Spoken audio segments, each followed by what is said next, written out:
How are you? Hey, thanks so much for having me, Jack.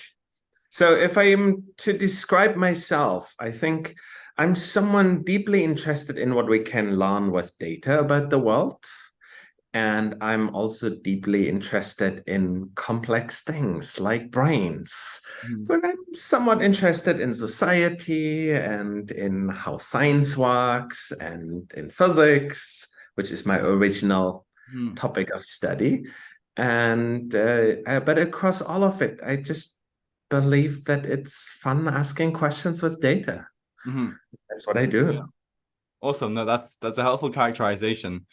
To start us off, then I'm wondering, on a broad level, why should we be able to use data, use computation to understand a complex system like the brain? Like from an outsider perspective, it's sometimes like, why should we be able to use these computational and mathematical tools and to try and understand the brain? Is there something you can say about that broad level? Why would we'd even try and use such an approach?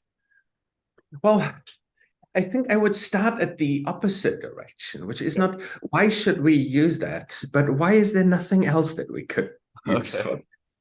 And I think there are no alternatives to that. And let me maybe highlight why. So, you know so many things about the world. Now, you know about the people you interview, you know about the topics you learn about at school or university, you know all the things that you read somewhere, and somehow your brain contains all of that. Mhm. And then you take all that information that you have to succeed in the world in which you live. So if there's so much data that is stored in your brain, and in fact, basically everything always learns. Like this is like the one universal aspect of the world. Every cell in your body adapts to properties, to the things that have around it. Every nerve cell in your body changes, or probably at least the vast majority of them changes in response to everything that happens. So basically, no, this is how the knowledge about the outside world goes into your brain, because Mhm. basically stuff happens in your brain and the cells it leaves a trace in the cells that you have. Mhm. Now, if we're in this domain with all that information, the only way how we can at all make sense of that is in a big data way, like get a lot of data about brains and then relate it to what's going on. And so in that sense, like, yes, it would be nice if there was a simple way of understanding brain that didn't require us to use computation. Mhm. But then we couldn't be the successful creatures that we are. So like we have no choice. I see, I see. And no, I asked that question kind of because I was looking at some papers and you again it feels like again you have this really complex system like the brain, and then you look at like a small parts of it and you try and make a model, or you try and make something which tries to do something as efficiently as possible in one small domain, and you try and compare that to the brain. So I'm wondering then how we, given when we do that, how do we then try and form a bigger picture of the brain? Like how, given specific techniques and studies in specific areas, how do we try and understand the broad, again, as you emphasize, the broad complexity, and these are the only tools we do, then to flip the question, how do we understand the broad bigger picture of the brain? Yeah, this is a great question, and I wish I could answer it for you, but I don't think anyone really can answer that. Mhm. So let me drill a little into what you just said to make sure that we're all on the same page. So a lot of typical neuroscience research is local, where you can say, let's look at the visual system and find out how your brain figures out that there's an edge like this somewhere in the Mhm. visual scene. And the way we then do that is we use ideas like efficiency, where we could say, well, what's the best way of locally describing images? Well, guess what? Images are mostly made out of edges, and Mhm. therefore it makes sense to describe images in terms of edges. This is this appeal to efficiency. We call that normative models in the field. That is one of the best models that we have at the moment, but they're always local. I can ask, okay, what's efficient for seeing images locally, what is efficient for like looking at scenes of lots of people playing like soccer or something like that. What is efficient for hearing? What is efficient for hand movement? Now, how they all come together, this is something we never figured out. You can say, there's this idea, you know, like that every part of the brain is like doing this one thing. Maybe some early parts of the brain deal with the extraction of edges from the world, and other places deal with faces. But if you think about it like that, if I wrote code where I have one function that does faces and a function that does lines and a function that does language, it's totally unclear how we can like connect them all with one another so that it all fits together. And that relates to a push that I'm currently in the middle of, which is I think we should start trying to ask if we can understand the brain as a whole. And maybe not a human brain, maybe like the brain of a worm, maybe C. elegans or something like that.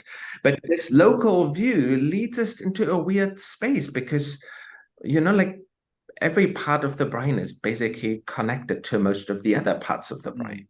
So this idea that we always only look at one of them, that kind of doesn't quite check out. You know? Like it's kind of like understanding the world by only looking at one person's tweets.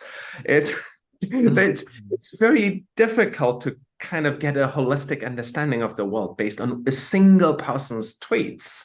And so we are in that situation, if you want, at the moment in neuroscience, that we only have these very, very local ideas, but we study a really big interconnected system.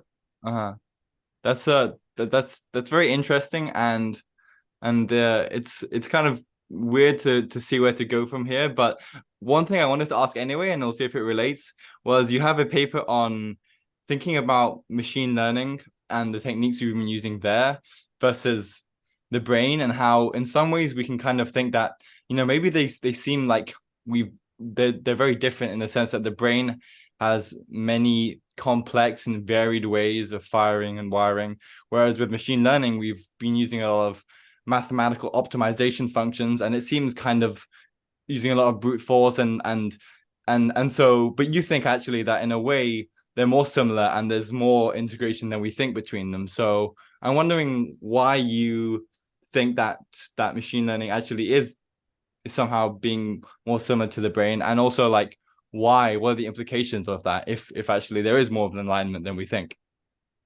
Yeah, well, this is like one of my favorite topics and has been for a while. Very good. So let's first talk about maybe obvious ways how the two of them are similar. Now, you can say, if I look at the world and if I have an AI system that is supposed to recognize objects in the world, in reality, for me to be successful in this world, I need to be recognizing objects in the world. So you can say the computer vision systems and brains, or the visual parts of brains, you know, like they have the same goal.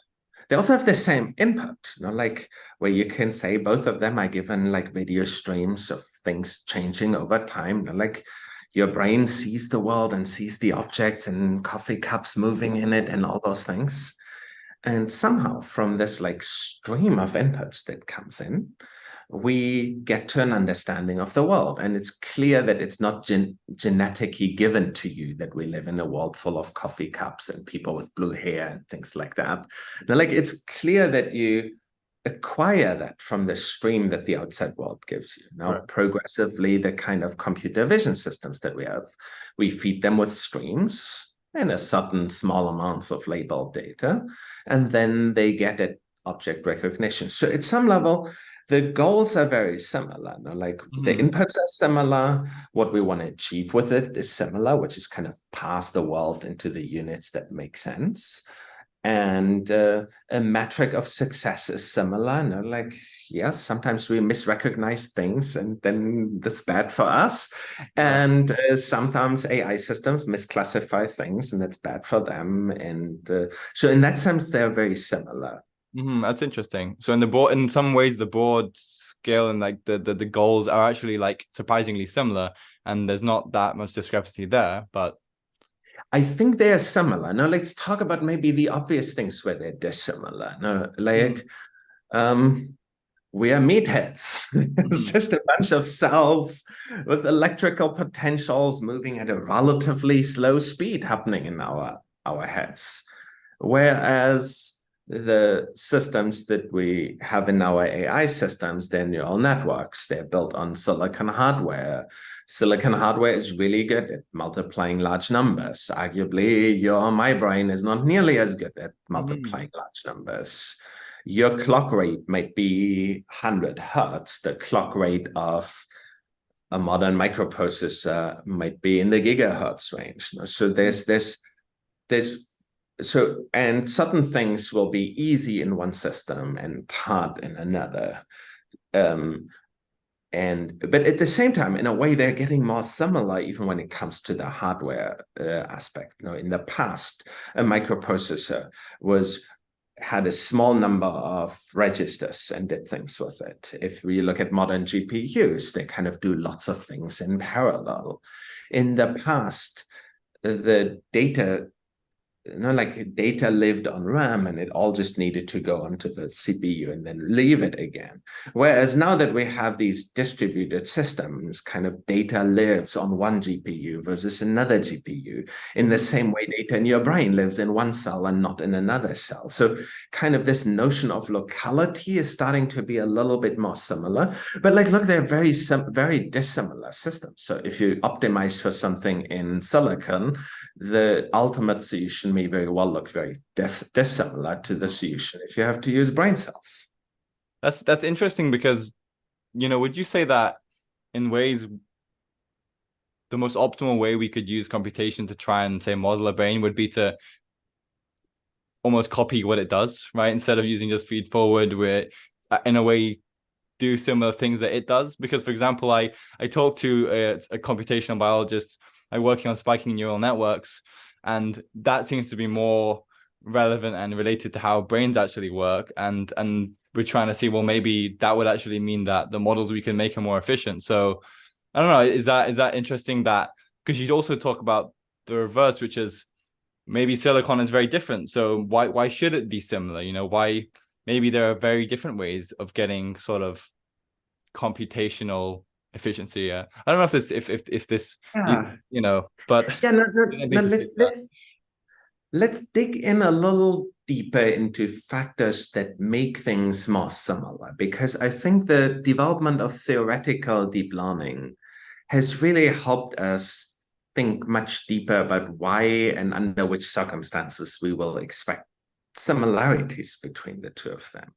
Now, maybe before diving into the theoretical ideas, I want to quickly fill you in on the empirics of that. So there's been a game that's been played for the last 20 years or so in neuroscience, which is use neural networks to AI systems, if you want, to predict properties of neurons. It goes back on a longer history where people would say, look, if we look at images locally, the things that are most common are edges.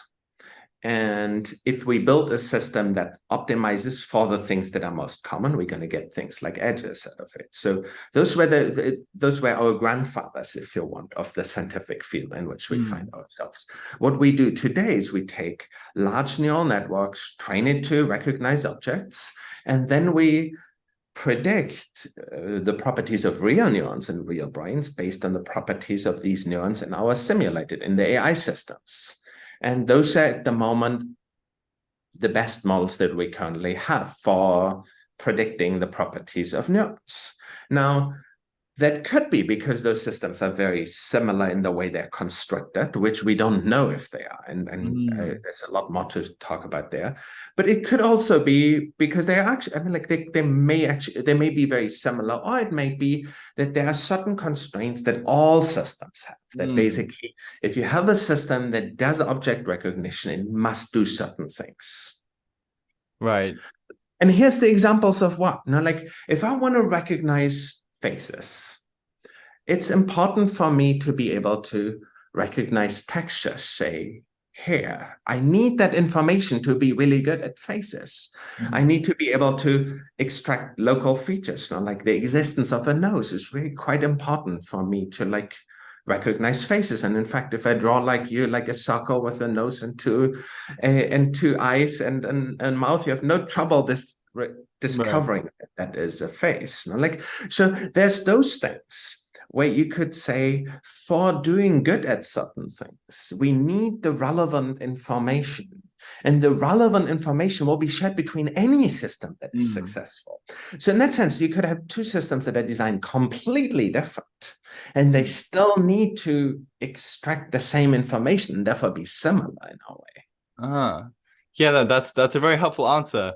Does it like in any way relate to, I think in that paper on machine learning and the links to like how actually our brains are say wired, you talk about cost functions and how maybe it's actually not so strange, like you're going to be doing these maximizations anyway, right? So maybe there are these similarities.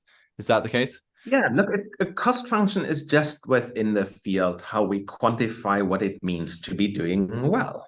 Right. And well for object recognition is kind of the cost function is the probability of correctly recognizing that object that I show you. Right. And that is a cost function that's clearly shared by humans and AI systems. Not like if you're really bad at recognizing the objects around you, then you will have trouble living well. Right. I wonder what you think of, because you wrote a paper on ways in which we could better, say, find more data about the brain, actually measure the neurons, right? There's so many neurons in our brain, and it's just really difficult at the same time to get actual information on it, right? So I wonder what you think the implications for how we model brains and how we understand them would be improved as we'd be able to get more data about them and how larger brain areas function together. Yeah, this is a great question. And let's maybe talk about the difficulties. I want to give you a sense of scale. Sure. Now, the brain has 85 billion neurons. Each of these 85 billion neurons have ordered 10,000 inputs, something like that. Not like depends on the neuron and the brain area and so forth. So you have an absolutely astronomical number of connections within the brain. Now, let's talk about how a typical neuroscience experiment looked like. And until very recently, the typical experiment looked like this. You take a brain, you take one little needle, an electrode, stick it into the brain, you see what one neuron does.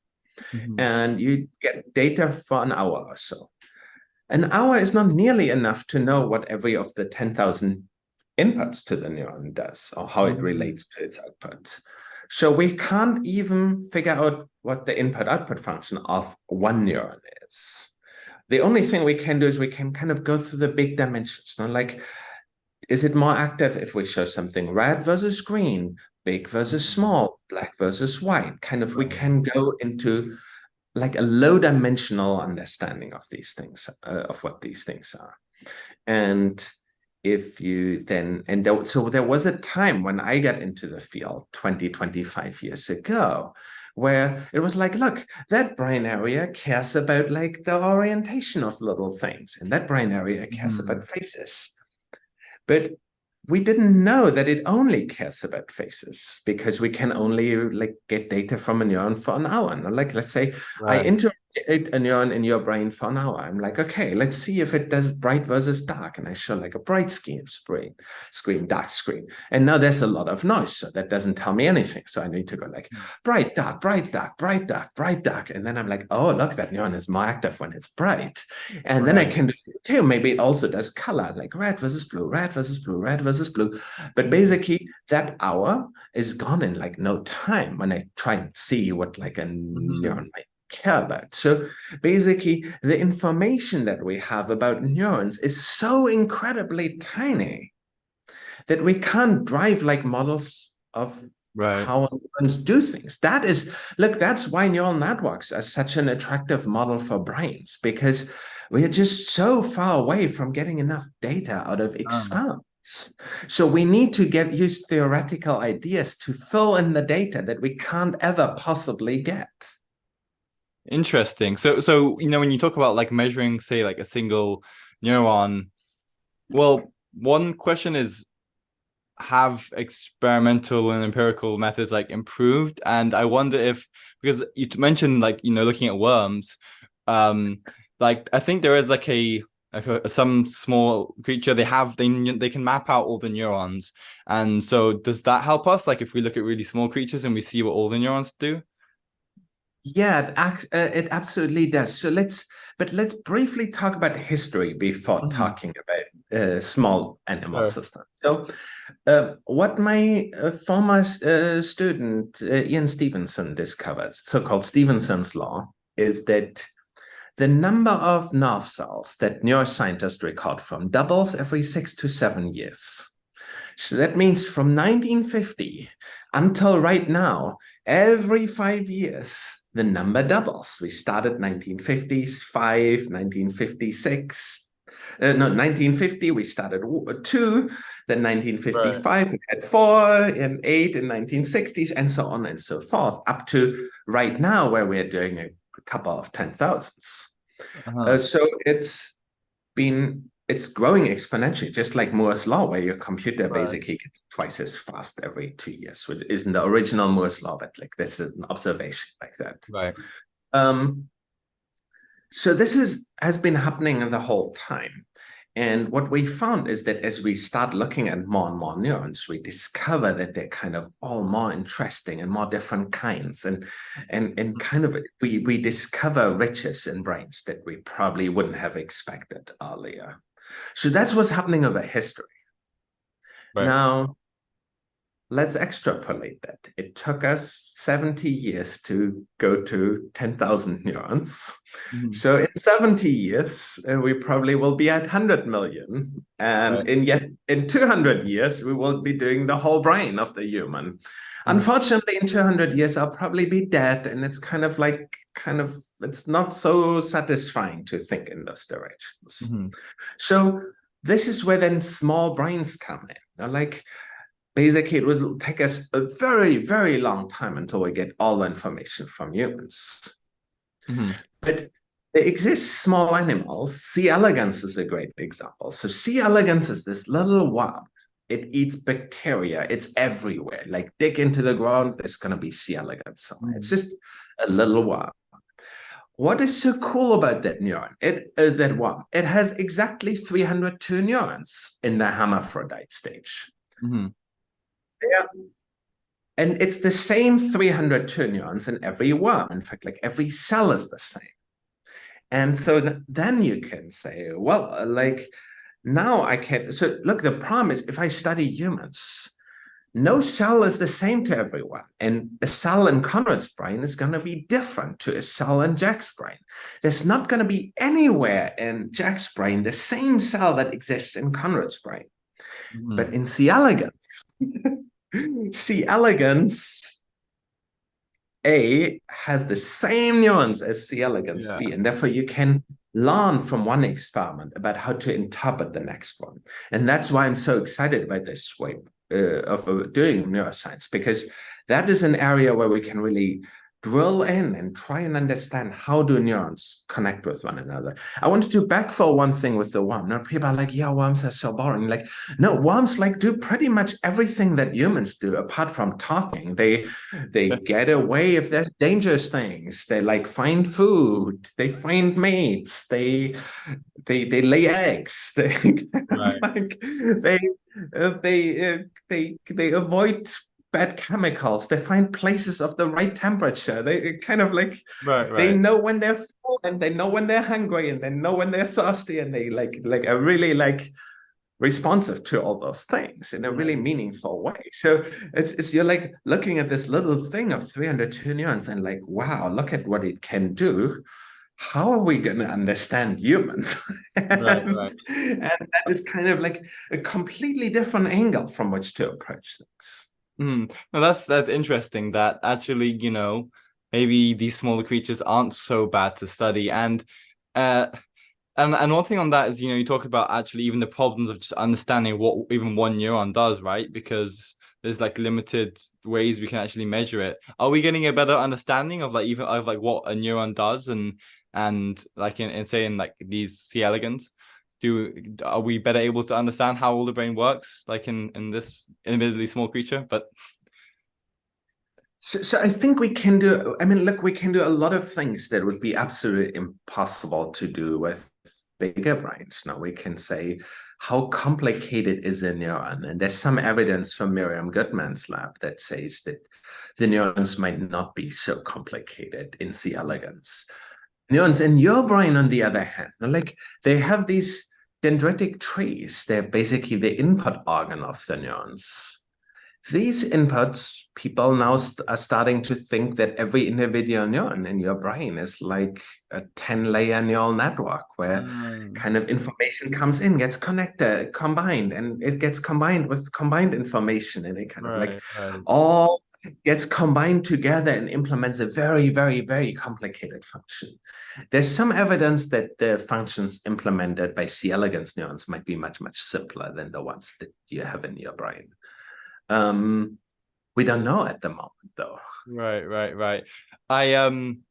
Admittedly, we've been talking about like brains loads, but and I hope people like brains if they listen to this. If not, but there's one final thing I wanted to talk about, which is you do work on like causal inference and applying techniques often from economics initially, trying to understand and trying to use large data sets to like find causality. And I'm wondering if you could just talk a bit about how and why we'd want to use that and what it's done for us, and even like what we mean by a mechanism in biology, what we mean when we say we want to find causality. Difficult questions, yeah. Those are difficult questions and questions about which there's a lot of disagreement. So I will try and sketch my answers. Okay. There will be parts of neuroscience that will be disagreeing with me there. But when neuroscientists talk about a mechanism, they're usually talking about something where we know the causality, which is say one part of the brain influences another, one cell influences another cell, but also where the causal chain is something that we can kind of understand. So if I tell you there's two neurons, neuron A affects neuron B, and the way it does that is by there being a synapse in between that chemically mediates the effect of the electrical signals of the presynapse part on the postsynaptic parts. That's the kind of description that is very satisfactory from a neuroscience perspective. So the notion of mechanism usually contains there's this causal thing that's happening connotation. But causality isn't only important in that sense in neuroscience. No? Causality is a key part of what we call mechanism, but it's also, of course, the key part of curing things. No? When I talk about curing, say, a brain disease, what I want to do is kind of reach into the brain, do something to the brain, and then the patients are better afterwards. That's fundamentally a causal question. Does intervention I influence outcome O, and that outcome can take all kinds of roles. So both the medical pieces as well as the explanatory piece of neuroscience deeply demand causal explanations of brain signals.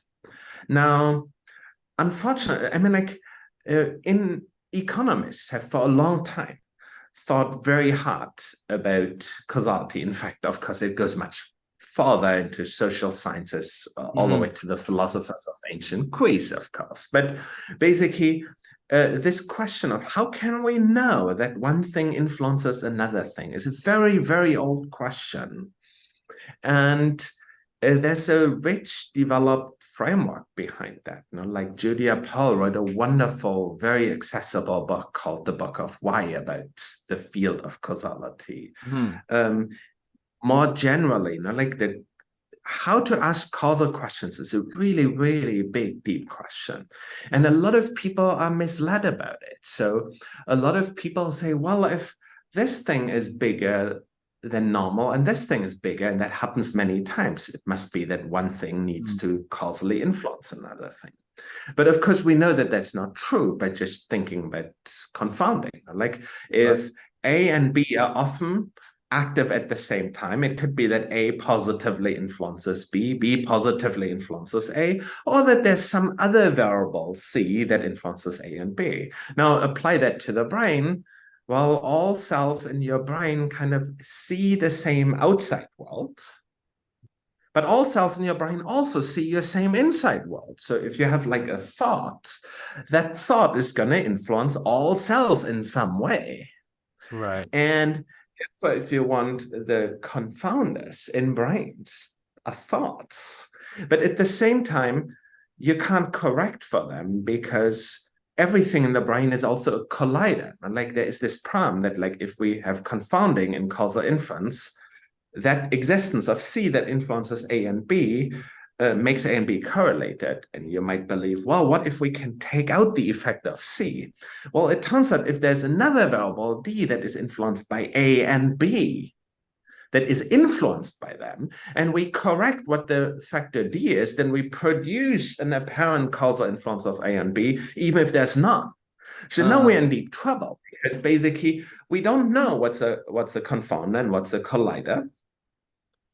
We must correct for all the confounders, otherwise all our results will be wrong. Uh-huh. And we must not correct for all the colliders, Right. otherwise all our results will be wrong. And most neurons in the brain are probably colliders and confounders for all other neurons in the brain. So that's why it's so difficult to understand mechanism in human brains. I see. Now, that takes us back to why the worms are so amazing. In the worms, you can know all of them at the same time. Uh-huh. Right. You can say, well, if I have one neuron, it can only ever be influenced by the neurons that influence it, that like have an influence, that have a connection to it. And because we see all of them, it makes the confounding go away. Right, right. That I mean, and just a comment or maybe a question there is, does it limit us in terms of thinking about what causality is more broadly, as in if it's so difficult to actually find the strict causal pathway, is there a way in which we can even think about not even trying to ask the question, like asking different questions? Like if we realize, wait a second, like if we realize that actually maybe we sometimes thought that different parts or neurons in the brain do specific things, but we realize maybe it's actually they're all in a way contributing to like, and it's wanting to connect. Do you know what I mean? Like maybe it's like we're asking strange questions. Maybe we can't even assume to think we can get kind of causal chains for neurons. Yeah, no, like it is, if you think about the problem of, say, understanding humans or mice for that matter, no, we see this tiny piece of the brain and it's all connected with one another. And we know that all causal inference techniques will have to fail in that area. We can't know how neurons influence one another. But because we come from this mindset of neuroscience, of looking for mechanism and looking for cures, we then so desperately want to get at causality that we Right. will kind of pretend that correlation is causation. And that's happening all over neuroscience. Right. We so badly want it, but the reality doesn't give that to us. Then there's, you know what the alternative to that is? The alternative are randomized controlled trials or A/B tests, where we can say, well, let's take this system, we can perturb it, and let's see what happens. Much of what we learned about medicine comes from that domain. Like, how do we know all the psychoactive drugs? Well, someone ate them at a random point of time, and they had like they did have some effects. Mm-hmm. That's a randomized controlled trial, or can be made into a randomized controlled trial. And so basically, it's very easy to kind of say, okay, look, like there's 1,000 drugs. Let's try all 1,000 of them, see if one of them work. And a lot of progress in neuroscience comes from basically randomly people trying stuff, and sometimes it works. And Right. I don't understand why. It's just like it works. There's an interesting question I want to ask here then is that like, and sometimes in economics, a randomized control trial is considered like the perfect thing because we can find the in randomizing we can find the causal effect of something, and but then you're saying, you know, sometimes in biology, like the problem is that we want to see if we can influence and solve one particular thing. So even randomized control trials are a bit problematic. Am I right in saying this? Because like, how there's so many things you need to try. Am I right in saying, like, what are the trade-off between a randomized control trial versus causal inference techniques? Yeah, no, look, like the causal inference techniques that we have in econometrics, like instrumental variables, difference in difference, those things, they work very rarely. They only work if we're so lucky. Like take the IV, like that there's this one variable that influences only this one thing in the entire universe, and everything else is indirect from that. Right. So therefore, if you want, IV give us very, very rare cases where we can draw conclusions. Now, IVs in neuroscience are kind of hard if you think about it, like because it's all so connected with one another. Right. So, but the problem that you point out is like if we wanted to do RCTs, we would want to do like tens of thousands of RCTs. How can we possibly do that? Because we can't ask a few human volunteers to just try 10,000 different drugs, see if one of them helps.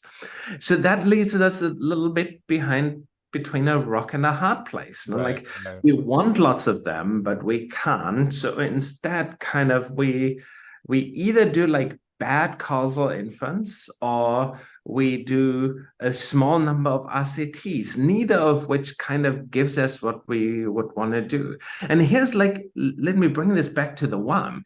Here's why like worms are so cool. In principle, you can run tens of thousands of RCTs in worms, because well, they don't complain much. And there's very few people who will go on the street with big signs that say, like, free the worms. People are pretty happy with you giving any drug you want to any worm that you want. And I think that is a domain where this really benefits of looking beyond like the traditional model systems.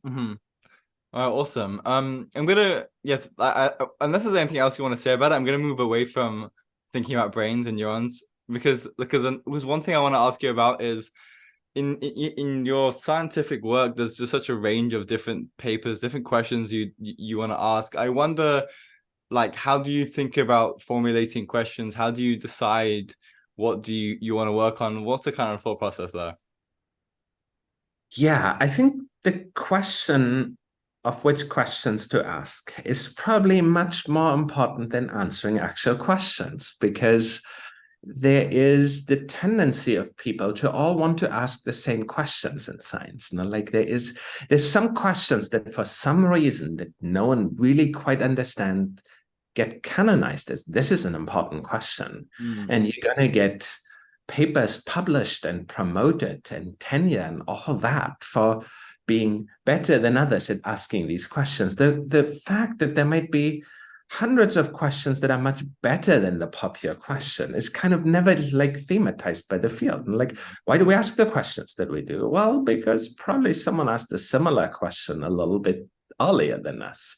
So I think finding the right questions is arguably the big blind spot across all of science, engineering, all of that. Like, what are the right questions?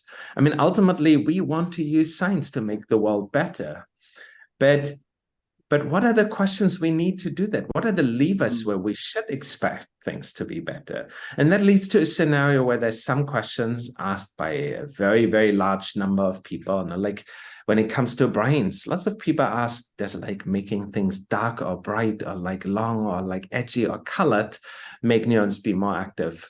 The question of which changes in the world might make people happy is a question that is not asked nearly enough. And there's, for example, very little literature on what helps people develop strong and stable friendships. You know, it's very interesting you say that, because it's interesting that like our problem formulation of like the way we approach scientific questions and even the definitions we use that can actually change, you know, whole past literature and fields. Like if we realize, wait a second, we were asking the wrong questions, then it's kind of, we, you know, in a way it can actually fundamentally change the way we read other past results and the way we go forward, so Yeah. as well, to frame that in a question, do you feel like it's impossible to do science without like I'm interested in the way we hypothesize things and we formulate questions. How essential is that to science, rather than just sort of what we feel as like the methodological scientific method? How essential is that creative process of thinking about questions? Well, what questions to ask and how to ask them is, of course, the core of what we do as scientists, no? But if you think about that, I mean, at school, they will have shown you like a sketch of the scientific process, no? Like hypothesis, and because of your hypothesis, you do an experiment, you do your analysis, you use it to like evaluate, to like reject bad hypotheses, or like other way. And if you have a bad hypothesis, you come up with a new one and you go around that. Mm-hmm. There is like in this hypothesis making box, there's like a lot of dark art hidden in that, which is like, where does the new, if you destroy a hypothesis, where does the new hypothesis come from? Like what do we want from that? Like, because in reality, we can bring the tool of science to anything, but there's certain things that we bring it to and other things that we don't bring it to. No, we have lots of things that lots of papers say that ask the question, that test the hypothesis. If you see a scene moving left, what's happening to your brain? Okay, it's like a hypothesis. We have like remarkably few studies that ask what makes people happy with their friends. Like, why is that first set of questions more important than the other? Like we treat in the scientific method the hypotheses as if they were God-given, where in reality they're given by very highly biased, culturally embedded scientists who have like their own preferences. They have they've been trained somewhere, like what we consider to be important hypotheses. Now, where's that coming from? It comes from someone did science before us, and they were like, yeah, that's a cool question. But what is a cool question? Like when it comes to what's a cool question, you might be better than I'm at that. Like what defines what the question is a cool question? It's very difficult. There's many things I want to say there, but strangely, that makes me think of is I wonder what you think of trying. It's kind of something that I want to do, trying to get people interested in science, and because it kind of relates to the questions we asked, because sometimes, I wonder what you think of like the difficulty in, say, normal an average person like understanding a scientific paper and understanding what happens like in scientific institutions. I wonder if there's a relationship, or like what goes on when we try and relate science to the public, and like to what degree there's actually sort of communication and a conversation between like the questions the world and society would like to ask and what scientists do, if that makes sense. Like I don't know if that is anything to say. Look, I think that it's essential. I think that society has questions that society is interested in. Now, of those questions, to be clear, some can be answered, some cannot be answered. No, and which questions get answered is something that, in a way, I mean, like, look, scientists will be very good at knowing which questions cannot be answered. Like, don't get me wrong there. Like, scientists are really good at knowing those things. But of those questions that scientists can answer, what makes scientists so good at deciding what the most interesting questions are? Now, that's entirely unclear. Why would like some famous scientist be better at knowing? Like, let's say we write down 10 questions, they can all be answered by science. Why would like a famous scientist be any better than like a sixth grader at answering what the important questions are? Like that's entirely unclear. And that is like the ongoing confusion. Like science has nothing to say about utility. It has something to do about the way the world is. So science can't tell you what the good life is or the good world. Science can only answer questions about how the world is. But when it comes to prioritizing questions over others, it's all about which answers make the world better, which answers are useful. Mm-hmm. And that is something that, at least in large areas, like we ask them because we're curious about it, but why is my curiosity more important than yours? Well, it's not. And yet, of course, the scientists decide what the next question is that they ask. So I think there is something about democratic influences on question choice that the public should demand much more of. Yeah, that's interesting. And maybe as a final question here, I'm interested in like on your own thought processes, and you said you were like a physics background at first. I'm interested in what drives you to what the drive to answer the questions that you do and to form the hypotheses that you do in your work. Well, I mean, like I try to ask questions that, in my view, have potentially positive impact on the world. That includes occasionally medical questions, but it also includes meta-scientific questions. Now, you could say science as a system will at times work suboptimally. Like the scientific method, despite people believing that they know how the scientific method works, it's a cartoon that we're talking about. So the scientific method, as actually used, will many times have bugs, if you want. So if you want, like I'm trying in some of my work to be a bit of a bug hunter for bugs in the scientific method. So I occasionally write them papers where I'm like, hey, here's this thing that a lot of you are doing, and if you all do it, kind of we're like in deep trouble. And I should say that is now becoming my main job. So I'm now leading a big NIH initiative. It's called Community for Rigor, C4R.io. Which aims to teach scientists to do rigorous science.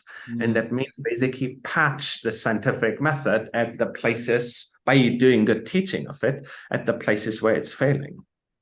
Interesting. Because that's a field I've been interested in myself. I mean, how do scientists sort of react to that? Is there pushback of like how we change scientific institutions or ways we do science? So of course there is, but look, most scientists are scientists because they really care about understanding the world.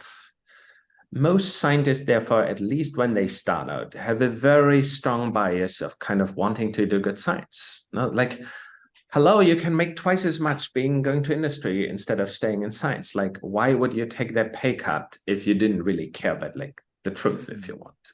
So scientists like young scientists enter the field with an incredible amount of like enthusiasm and idealism. They just want to do great science, and like it's a real honor and pleasure to be in that community. And that's why I love hanging out with scientists, and that's why I'm still in science. Like it's kind of like this wonderful community of people who like want to make the world better in a way by understanding the universe. That is so cool.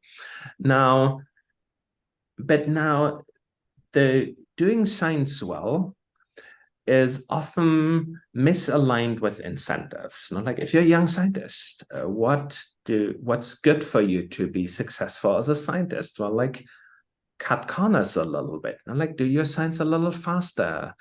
Find results even if there's none. Like basically you'll probably never be called out on it. So there are all those things. And the problem is that they're cumulative.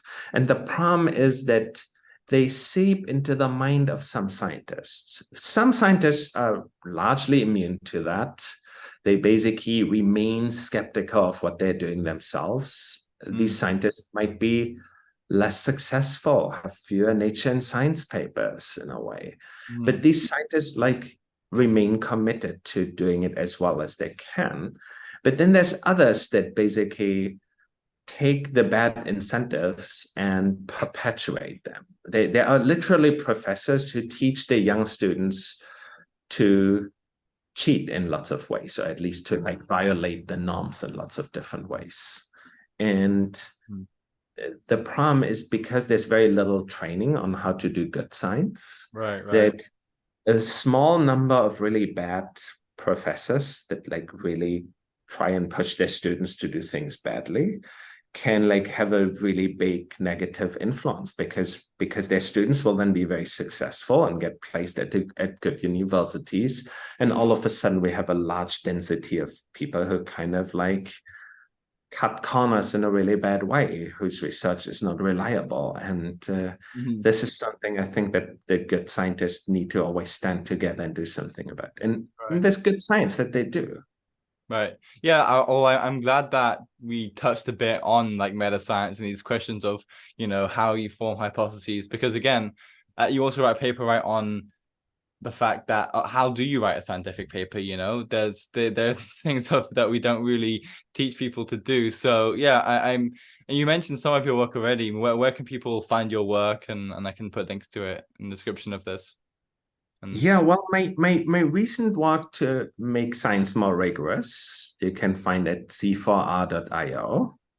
And you can, of course, find all my papers on Google Scholar or on my homepage, codinglab.com.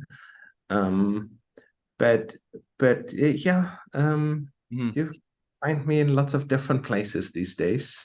Yeah. I have a good number of videos on YouTube on say causality. So people interested in more depth for any of these topics, there should be like some videos somewhere online.